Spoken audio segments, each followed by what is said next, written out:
দীর্ঘদিনের সীমান্ত শত্রু আবার গেল মে মাসে পাকিস্তানের হয়ে করেছে ব্যাপক ক্ষয়ক্ষতি, কিন্তু সেই চীনই এবার ভারতের ত্রাতার ভূমিকায়। যুক্তরাষ্ট্র যখন ভারতের ওপর শুল্কের বোঝা চাপিয়েছে, তখন চীন নিয়েছে ওয়াশিংটন বিরোধী অবস্থান। সেই অবস্থান এতটাই জোরালো, ভারত আর চীনের সম্পর্ক যে সাপে নেউলে তা হয়তো কেউ বুঝতেই পারবে না।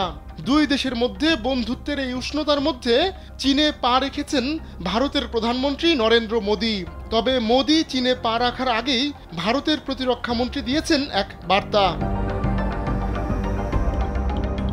ইন্দো প্যাসিফিক অঞ্চলে যুক্তরাষ্ট্রের সবচেয়ে ঘনিষ্ঠ মিত্র ভারত। এমনকি মার্কিন প্রেসিডেন্ট ডোনাল্ড ট্রাম্প নিজের প্রথম মেয়াদে মোদির সঙ্গে ঘনিষ্ঠ সম্পর্ক গড়ে তুলেছিলেন।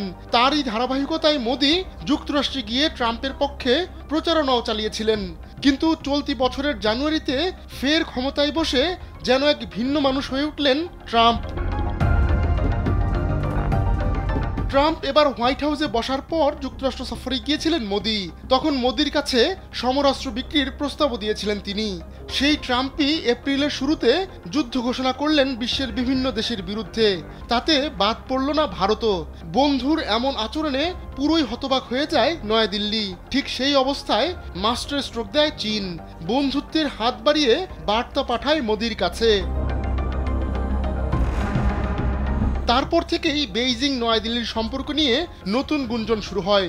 এমন পরিস্থিতিতে শনিবার মোদি যখন চীনে পা রাখেন, তার ঠিক আগেভাগে বার্তা দিয়েছেন ভারতের প্রতিরক্ষামন্ত্রী রাজনাথ সিং। বলেছেন, স্থায়ী বন্ধু বা শত্রু বলে কিছু হয় না, স্থায়ী শুধু স্বার্থ। একটি প্রতিরক্ষা সম্মেলনে যোগ দিয়ে এমন মন্তব্য করেন রাজনাথ। বিশ্লেষকরা বলছেন, ট্রাম্পের শুল্কারোপ ও শত্রুভাবাপন্ন দেশ চীনের সঙ্গে মিত্রতার পরিপ্রেক্ষিতে রাজনাথের এই মন্তব্যের যথেষ্ট তাৎপর্য রয়েছে। চীনের নেতৃত্বাধীন জোট এসসিও সম্মেলনে যোগ দিতে শনিবার দেশটিতে পা রাখেন মোদি।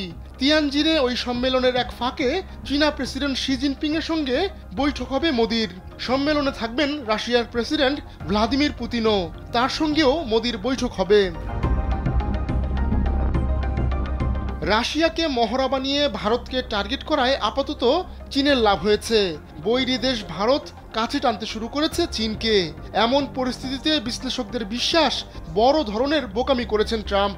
ভারতকে খেপিয়ে তুলে নয়াদিল্লিকে আরও বেশি মস্কো নির্ভর করে ফেলেছে ওয়াশিংটন।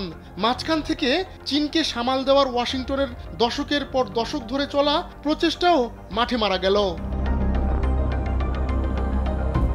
আহমদুল্লাহ শিকদার, কালবেলা।